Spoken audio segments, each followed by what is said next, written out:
Today we're going to be doing another one of these. And no, it's been a long time. I was just taking a break. Sorry about that. Okay, so first off, we're going to go up. What the? Who's playing Republican music in my ears? Okay, it's not like I have anything against political parties, but still, I don't want music playing in my ears when I'm trying to record a video. So last time I said that we're going to be doing way more African expansion. And that's what's going to kick off this video right now. Okay, so immediately, due to immediate expansion in Europe, they want to expand down because they want to be a superpower too, like all the countries in Europe. So they're going to be going down the Nile River, which it doesn't show it on this map, so I'm just going to think it's right here because it is. So I'll cut to the finished borders of this. Okay, so this is the finished borders. We got them expanding all through this coast, and they do not want to expand anymore because they have risk of splitting once again right here when they expanded a lot. So they're gonna stay right here and settle through this. And now more African, more expansion going on, and going on in this other in Mesopotamia. I think that's how you pronounce it. We have the blue team going crazy with expansion and going all the way through here, even almost making it to touch his own puppet. And they actually eventually do that. And eventually they try to annex their puppet. And this leads to puppets not wanting to be puppets anymore, because they once had their own giant piece of land where they can actually be granted more freedoms through here without them having to face leaders that they voted for, because they can have one family that can be trusted, kind of like monarchy. So up here, I mean that empire.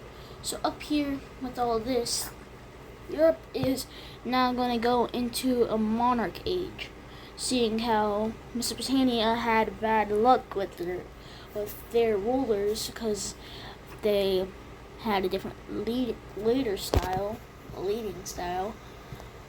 So with this, we have giant monarchies with their own families, leading to some families having alliances with other families.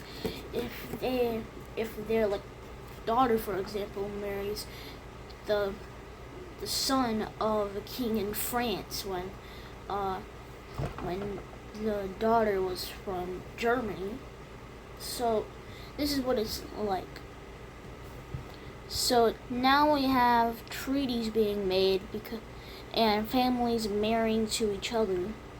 Well, that sounded extremely wrong. I'm trying to say like royal families marrying to each other. Some people in royal families marrying to each other for treaties. And this leads to a few bits of expansion, because new leaders, a part of treaties, can make them into, and for example, Austria. Yeah, this is supposed to be Austria down here. I'm in Austria in real life. I think it's right here. Maybe I'm wrong. But the Alpine nation, which I'm going to call it, offers, since the son of the king of France wanted to marry the daughter of the queen in the Alpine nation, and the Alpine nation says, well, you have to make a treaty where you become expansionists, and they agree.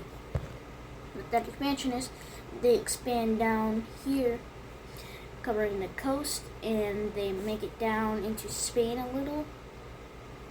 And now they have many many lands in Spain, Iberia and stuff. So being in Iberia, they have way more resources than the others have. So the others want them to marry into their family, but that doesn't really work out because they do not because they already are married to the Alpine nation.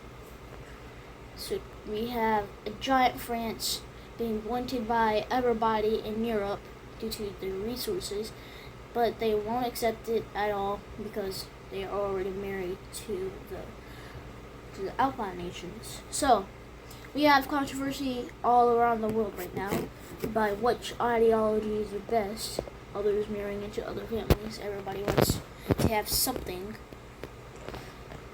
But everybody wants to settle down for once in this world. And the green team doesn't do exactly that. And with this expansion, local natives that moved from Israel to go here to have no taxes and stuff are now being really mad because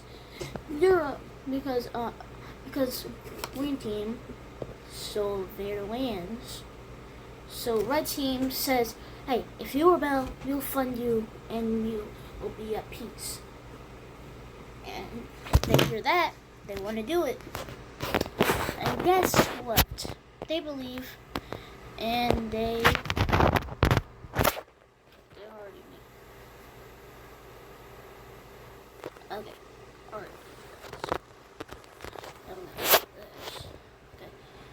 With that, they start their rebellion. They start invading, and this slowly starts expanding, almost getting into Israel. And with this, now they're going even further. They're not even going for the old land that they used to own, since they're being funded by a red team currently. Actually, they're actually doing it. They are able to make it up here to the yellow border, splitting the country into two and allowing them to invade further. And with this, is the Israeli Empire surrenders, and they don't even take that much.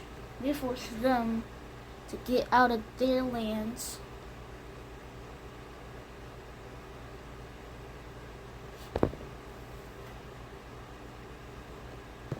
And now they have this giant country existing right next to them.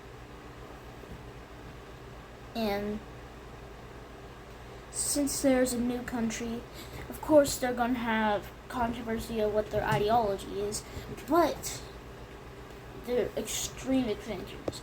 Like when I say extreme, I mean extreme. They already kick off with extreme expanding right when they are made. When their country really wants to just settle down, they do not settle down, and they keep on going and keep on going.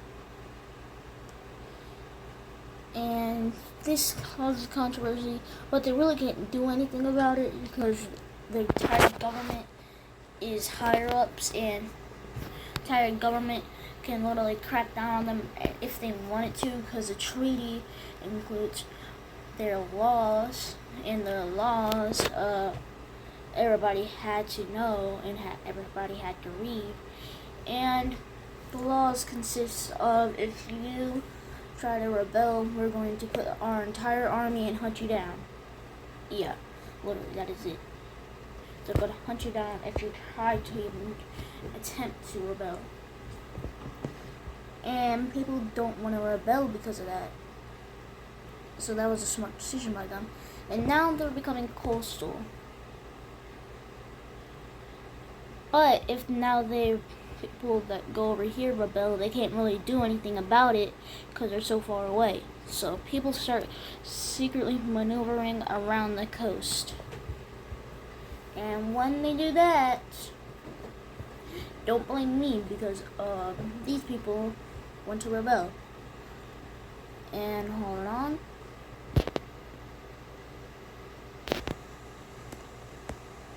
Okay, so when they rebel, they've taken their most important part away from them. And with that, that is really bad for them. I don't think I need to explain why. Because they literally, they don't have any, they barely even have any coast. Without that coast, there would be nothing. So when they rebel, really they don't really do anything about it, because if they do, then they will just be annihilated by their own military. Yeah, their military actually was involved with a just giant rebellion. The military was involved because they were being mistreated along with the people. Look at they're being mistreated like the people, and like forced them like the people. So they really want to rebel too.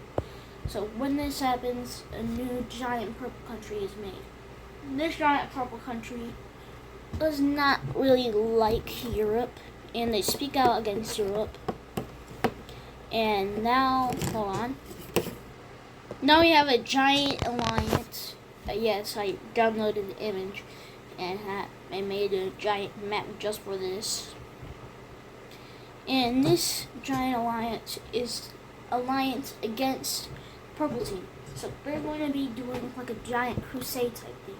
They're going to be going all the way through. They're going to be going all the way through Europe, somehow make it across and invade. So let's see how this plays out. Okay, so the first armies decide to go across. And with that, when they attempt to go across, immediately they move their armies through here all the way to get into the Russian team. And the Russian team now makes them a giant boat. They move it around with slaves. Yes, slavery. Just kidding. They move it around with their soldiers, since they are heavily trained. Sorry about the slave joke. Yeah, that's what came to my mind, because you know how that world had slaves. I'm not saying that slavery is good, by the way. I'm so sorry. I'm sorry. Oh God, I'm gonna get canceled. I don't think I'm even big enough to be canceled. They're just gonna ignore me. So with that, they move it around with their highly trained soldiers that literally can pick up that giant, that can have to attach ropes to their hand, to their wrists, use that to walk around with, and also ropes around their legs, which makes it extremely hard to move.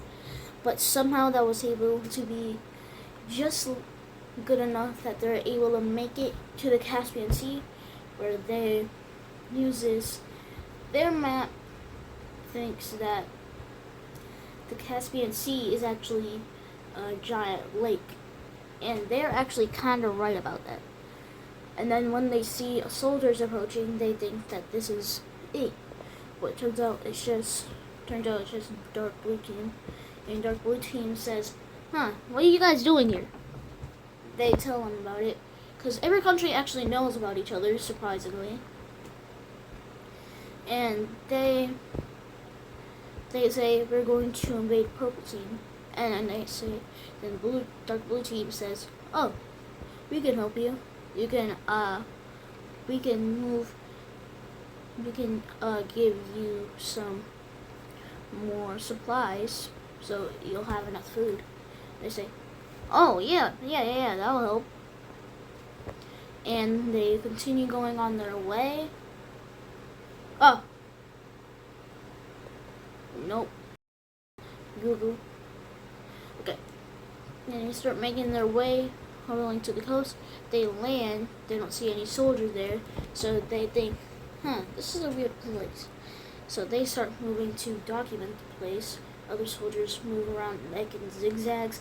Other soldiers move into a strict line. And with this, we have the first documenting of, I think this is, this is not Iran.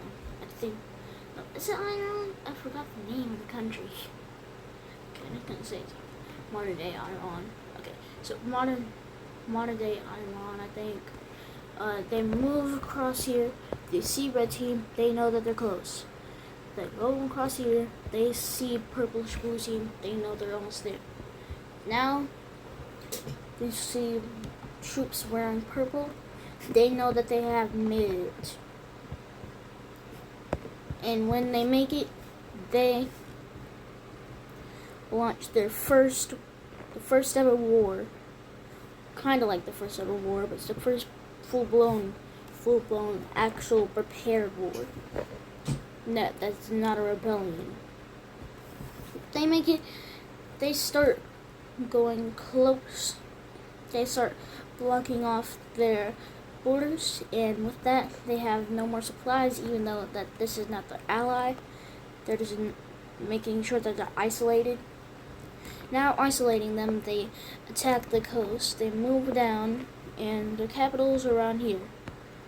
And when they make it to the capital, they don't know what to do except surrender. Just kidding, this is not going to be it for the war. They start moving even further. They don't accept that peace offering, and they keep on attacking. And with more soldiers coming in, yeah, they have more soldiers following the same trail, because they built a trail behind them. With more soldiers arriving, they are going closer and closer. And with their military away, they think that the purple team tries to attack over here. That miserably fails, and they get ambushed. They only get ambushed, and that ambush doesn't even work.